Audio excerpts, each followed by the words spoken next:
whether their records were complete at the company or not.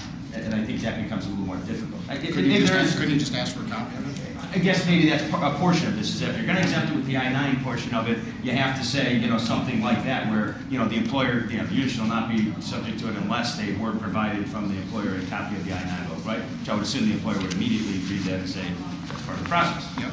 You got unionized employees, we send I-9 forms to the union, it is what it is. So, like I said, I mean, I would be concerned about extending it beyond the employee-employer relationship, but I think maybe looking at language with that, you know, That's the exact thing that happened in Iowa.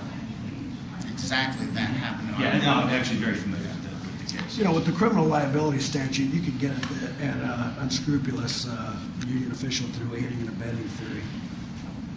So the county attorney could actually go after someone if they were involved in the illegal activity of trying to funnel workers underhand.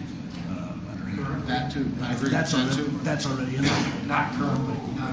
If this were adopted. Right.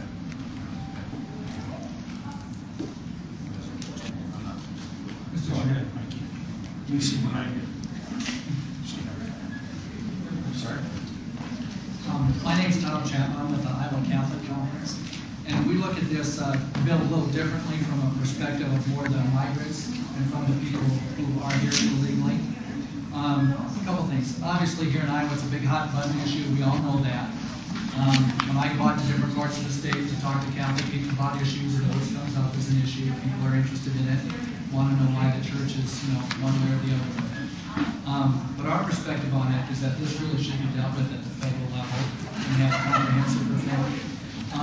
The bill that we're talking about here, and probably some other bills that we all know are going to be coming, are going to have the effect of basically seeking to have these people that have been living in Iowa and a part of our economy to leave Iowa.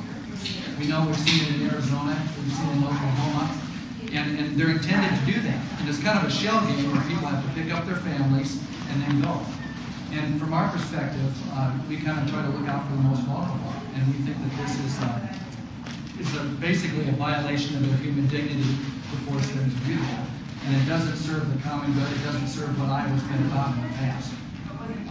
Certainly it's a big problem, we all know that. Mexico should do its part. We got to secure our borders, absolutely. But I think we have to look at it from the perspective of the people who might really be hurt. So we would have very serious concerns about that, about the bill. Understanding that, and maybe you're not prepared to answer this question, what's your solution? Well, our solution is at the federal level, in that we really should have a guest worker program that actually works and would enable this more of this lower priced or lower level labor to come into the country. I mean, we've got the computer engineers in each one of these, you know, that seems to work. Can we do it for this at a greater level that we seem to regulate this labor that we seem to need? I mean, there's a lot of people here, and we know that they can be abused, you know, and it might affect wages and things like that. But we think somehow we've got to find a way to a solution at the federal level. And from our perspective, even if that includes making people legal who have been here and kept their nose clean for a while, we'd be fine with that too. And that would have to be done. Any other questions or comments? Yes? Questions for the committee. We all know the extent of the problem in Iowa, and the number of employers we're talking about is possibly a very large number. How do we realistically get that information? And secondly, how can we realistically assess the number of cases that we might have to prosecute? Those are two questions